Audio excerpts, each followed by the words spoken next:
Okay, this is the rapid fire analysis segment. We're going to spend 1 minute each on the rest of the battles so we can quickly get through them. And here we go. So, 60 seconds starts now.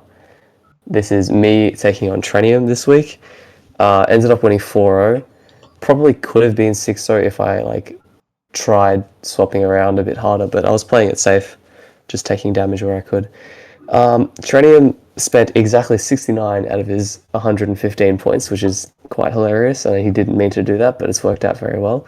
So he has a lot of points left over, and he could have spent a lot more. He actually didn't bring any Pokemon worth double-digit points, and the most is 19. And he had 3 Pokemon worth double digits that he didn't bring, but that's okay.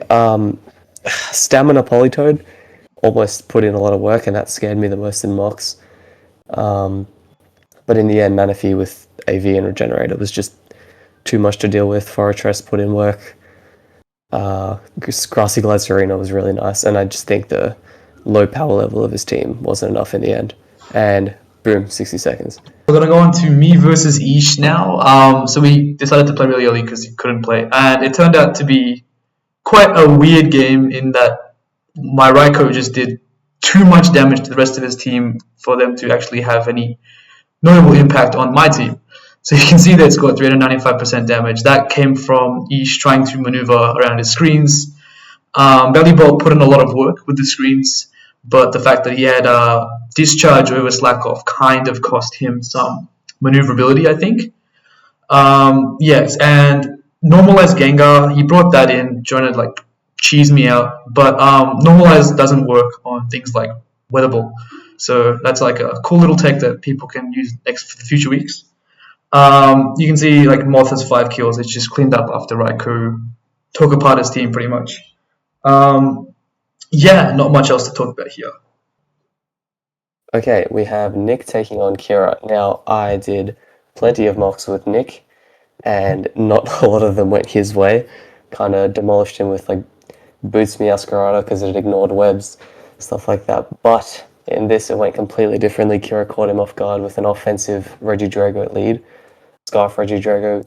Beads of Ruin, I think, is the same damage multiplier as Dragon's Ball, so it's kind of just regular Regidrago. And Nick doesn't have a fairy type, and Dragon Energy cut through his team. Ended up losing Vikavolt and having to take, I think, 98% on Boulder early because it was the only thing that would live a Dragon Energy. Otherwise, it would have just swept through the team. So yeah, that was massive. Nick got a couple speed calcs wrong, one with Rotom Heat especially, and then it came down late game between Wheezing and Vascular Legion. I think Kira just out-pivoted him a couple times, which is very impressive against the reigning champion who went undefeated last season. Alright, so our final game for the week was Samsung versus Fable. So obviously Fable's first game in SBL, Samsung, a seasoned veteran. I helped both teams build, sort of, but not really. So the game at the start was quite positional based. They both were trying to get an advantage. Charger Bug put in huge work with webs coming up, and Tatsugiri taking them down, but then webs coming up again kind of cost him the entire game because his entire team was now slower than Meloetta.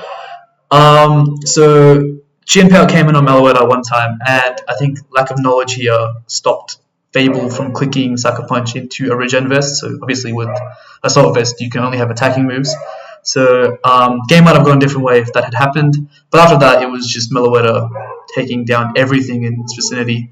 4 KOs, 440% damage, mostly because Fable, I think, panicked and just kept switching. And yeah, that's the end of the 1 minute recap.